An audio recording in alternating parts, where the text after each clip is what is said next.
1947 के बाद यानी भारत की आजादी के बाद देश को मजबूत बनाने में कई सेक्टर्स का योगदान रहा। इसमें एयरलाइंस इंडस्ट्री का भी योगदान रहा है। जैसे जैसे देश आगे बढ़ता गया वैसे वैसे एयरलाइंस इंडस्ट्री में नई नई एयरलाइंस कंपनियां खुलती चली गई। इनमें से आज कुछ कारोबार कर रही हैं यानी सुचारू ढंग से कामकाज चला रही हैं और कुछ आज बर्बाद हो चुकी हैं। आज हम इस मुद्दे पर बात इसलिए कर रहे हैं क्योंकि 2019 में जेट एयरवेज बर्बाद हो चुकी है और अब एक बार फिर गो फर्स्ट, जिसे आप पहले गो एयर के नाम से जानते थे, वो भी बर्बादी की कगार पर है। गो फर्स्ट अब दिवालिया प्रक्रिया से गुजर रही है। आज के इस वीडियो में हम यही समझने की कोशिश करेंगे कि एक कंपनी कब दिवालिया होती है और अब तक देश में कितनी एयरलाइंस कंपनियां इस प्रक्रिया का सामना कर चुकी हैं। आपको बता दें, गो फर्स्ट ने खुद से एनसीएलटी में वॉलंटरी इंसॉल्वेंसी प्रोसीडिंग के लिए एप्लीकेशन दी है। लेकिन क्यों? ये जानने से पहले ये समझना जरूरी है कि डिफॉल्ट यानी दिवालिया होना होता क्या है। जब कोई शख्स या फिर कोई कंपनी अपने उधार चुकाने में सक्षम नहीं होती तब वे खुद को दिवालिया घोषित कर देती है।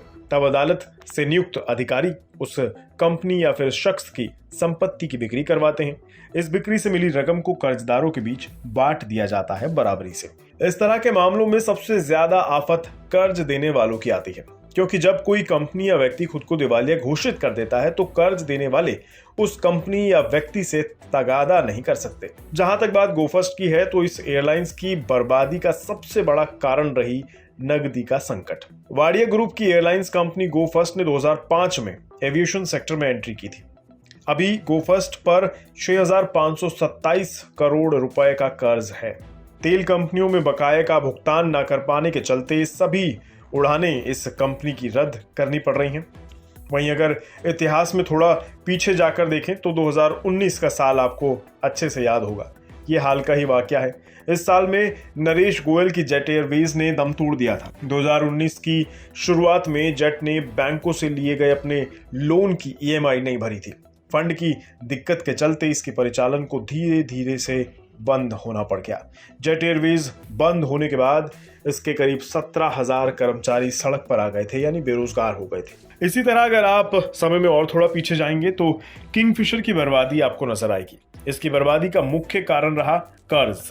किंगफिशर ने अपनी कुल संपत्ति से आधा कर्ज ले लिया था, जबकि प्रॉफिट दर्ज नहीं हो रहा था। भारी भरकम कर्ज और खर्चों की पूर्ति न कर पाने के कारण साल 2012 में किंगफिशर का लाइसेंस कैंसिल कर दिया गया और सभी परिचालन बंद कर दिए गए। कर्जदारों के बढ़ते दबाव के बीच साल 2014 के अंत में बेंगलोर स्थित यूबीएचएल ने, जो कि किंगफिशर एयरलाइंस की गारंटर थी, उसने किंगफिशर को एक विलफुल डिफॉल्टर घोषित कर दिया। नाम और भी बहुत हैं। गो फर्स्ट, किंगफिशर और जेट एयरवेज के अलावा कई छोटी बड़ी एयरलाइंस कंपनियां भी ग्राउंडेड होकर बंद हो चुकी हैं या फिर किसी बड़े ग्रुप में इन्हें शामिल कर लिया गया है। इनमें एयर कोस्टा, वायुदूत एयरलाइंस, सहारा एयरलाइंस, दमानिया एयरवेज और पैरामाउंट एयरवेज जैसी कई नाम शामिल हैं। हालांकि ऐसा नहीं है कि एविएशन सेक्टर में काम करने वाली सभी कंपनियां डूब ही रही हैं। सही तरीके से काम करने वाली हमेशा फायदे में ही रहते हैं। इसका सबसे बड़ा उदाहरण है इंडिगो। भारतीय एविएशन सेक्टर में इंडिगो का धमाल जारी है। इंडिगो एयरलाइंस लगातार मुनाफे में चल रही है और इसके शेयर भी रॉकेट की रफ्तार से भाग रहे हैं। इंडिगो के शेयर ने बीते 5 साल में अपने निवेशकों को 84% का जोरदार रिटर्न दिया है।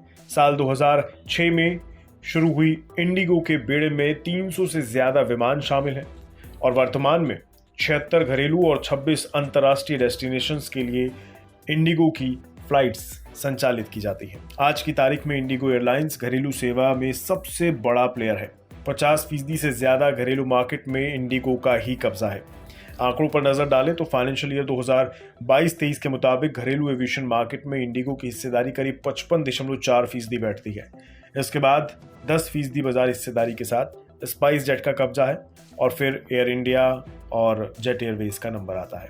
वहीं आखिर में बात टाटा की, यानी घाटे में चल रही है एयर इंडिया की, जिसको टाटा ने सहारा दिया और अब आसमान में सरताज बनने की ओर कदम बढ़ा रही है एयर इंडिया।